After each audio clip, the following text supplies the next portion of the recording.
قرآن اللہ کا سب سے بڑا معجزہ ہے، یہ بات ہم سب جانتے ہیں، اور اس کی مختلف مثالیں بھی سامنے آتی رہتی ہیں۔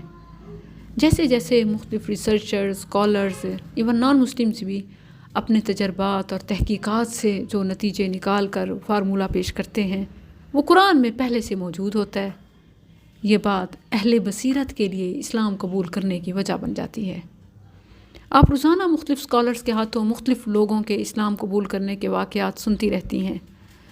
ایسے بے شمار واقعات ہیں کہ جب اسلام قبول کرنے والوں میں سے اکثریت نے قرآن پڑھنے یا سننے یا سمجھنے یا اپنی زندگی میں کسی بات کے تجربے سے ثابت ہو جانے اور پھر قرآن سے میچ ہو جانے پر انہوں نے اسلام قبول کر لیا۔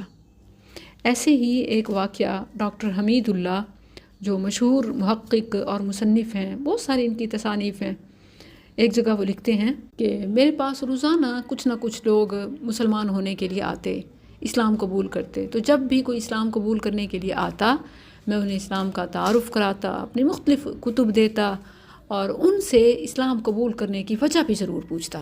عموماً تو جو لوگ تاثرات پیش کرتے، وجوہات بتاتے، وہ ملتی جلتی ہوتی تھیں، لیکن جو ان میں سے نئی یا اہم ہوتی، منفرد ہوتی، تو ڈاکٹر صاحب اسے ضرور نوٹ کر لیا کرتے تھے، لکھ لیتے تھے۔ اسی طرح ایک شخص آیا جس نے اسلام قبول کیا اور حسب معمول انہوں نے اسے اسلام کا تعارف کرایا۔ پھر جب اس سے اس کے اسلام قبول کرنے کی وجہ پوچھی تو اس شخص نے جو بات بتائی وہ ڈاکٹر صاحب کو بڑی عجیب و غریب اور منفرد نوعیت کی چیز لگی اور حیران کن بھی تھی۔ اس شخص نے بتایا کہ میرا نام ژاک زیلبیر ہے، میں فرانس کا سب سے بڑا موسیقار ہوں، میوزیشین۔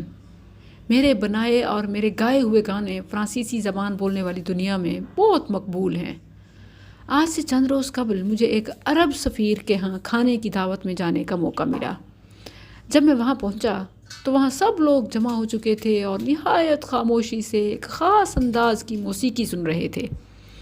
جب میں نے وہ موسیقی سنی تو مجھے ایسا لگا کہ جیسے یہ موسیقی کی دنیا کی کوئی بہت ہی اونچی چیز ہے جو یہ لوگ سن رہے ہیں۔ میں نے خود آوازوں کی جو دھنیں اور ان کا جو نشیب و فراز ایجاد کیا ہے، یہ موسیقی اس سے بھی بہت آگے ہے، بلکہ موسیقی کی اس سطح تک پہنچنے کے لیے ابھی دنیا کو بہت وقت درکار ہے۔ میں حیران تھا کہ آخر یہ کس شخص کی ایجاد کردہ موسیقی ہو سکتی ہے اور اس کی دھنیں آخر کس نے ترتیب دی ہیں۔ جب میں نے یہ معلوم کرنا چاہا کہ یہ دھنیں کس نے بنائی ہیں تو لوگوں نے مجھے اشارے سے خاموش کر دیا، لیکن تھوڑی دیر بعد پھر مجھ سے رہا نہ گیا اور میں نے پھر یہی بات پوچھی، لیکن وہاں موجود حاضرین نے مجھے خاموش کر دیا۔ ڈاکٹر صاحب کہتے ہیں کہ اس گفتگو کے دوران وہ فن موسیقی کی کچھ اصطلاحات بھی استعمال کر رہا تھا جن سے میں واقف نہ تھا، کیونکہ فن موسیقی میرا میدان نہیں۔ قصہ مختصر، جب وہ موسیقی ختم ہو گئی اور وہ آواز بند ہو گئی تو پھر اس نے بڑی بے تابی اور مضطرب انداز میں لوگوں سے پوچھا کہ یہ سب کیا تھا۔ لوگوں نے بتایا کہ یہ موسیقی نہیں تھی بلکہ قرآن مجید کی تلاوت ہے اور فلاں قاری کی تلاوت ہے۔ تو اس نے کہا کہ یقیناً یہ کسی قاری کی تلاوت ہوگی اور یہ قرآن ہوگا، مگر آخر یہ موسیقی ترتیب کس نے دی ہے اور یہ دھنیں کس کی بنائی ہوئی ہیں کہ کہاں اوپر کرنا ہے، کہاں نیچے، کہاں کھینچنا ہے، کہاں نہیں کھینچنا، اور یہ ورڈنگ اور یہ اونچ نیچ اور یہ سب۔ وہاں موجود مسلمان حاضرین نے بیک زبان وضاحت کی کہ نہ یہ دھنیں کسی کی بنائی ہوئی ہیں اور نہ ہی یہ قاری موسیقی کی الف بے سے واقف ہیں۔ پھر اس موسیقار نے جواب میں کہا کہ یہ ہو ہی نہیں سکتا کہ یہ دھنیں کسی کی بنائی ہوئی نہ ہوں۔ پھر جب اسے یقین دلایا گیا کہ قرآن مجید کا کسی دھن سے یا فن موسیقی سے کبھی کوئی تعلق ہی نہیں رہا، یہ فن تجوید ہے اور ایک بالکل الگ چیز ہے۔ اس نے پھر یہ پوچھا کہ اچھا مجھے یہ بتائیں کہ تجوید اور قرات کا یہ فن کب ایجاد ہوا؟ اس پر لوگوں نے بتایا کہ یہ فن تو 14 صدیوں سے زائد سے چلا آ رہا ہے۔ رسول اللہ صلی اللہ علیہ وسلم نے جب لوگوں کو قرآن مجید سکھایا، سنایا تو انہی تجوید کے اصولوں کے مطابق ہی سکھایا تھا۔ اس پر اس موسیقار نے کہا کہ اگر محمد صلی اللہ علیہ وسلم نے یہ قرآن سکھایا ہے اور اسی طرح سکھایا ہے جیسے میں نے ابھی سنا ہے تو بلا شبہ یہ تو اللہ کی کتاب ہے، اس لیے کہ فن موسیقی کے جو قواعد اور ضوابط اس طرز قرات میں نظر آتے ہیں وہ اتنے اعلیٰ و عرفہ ہیں کہ دنیا ابھی وہاں تک نہیں پہنچی، یعنی لوگ قاصر ہیں، یہ مین میڈ نہیں ہے۔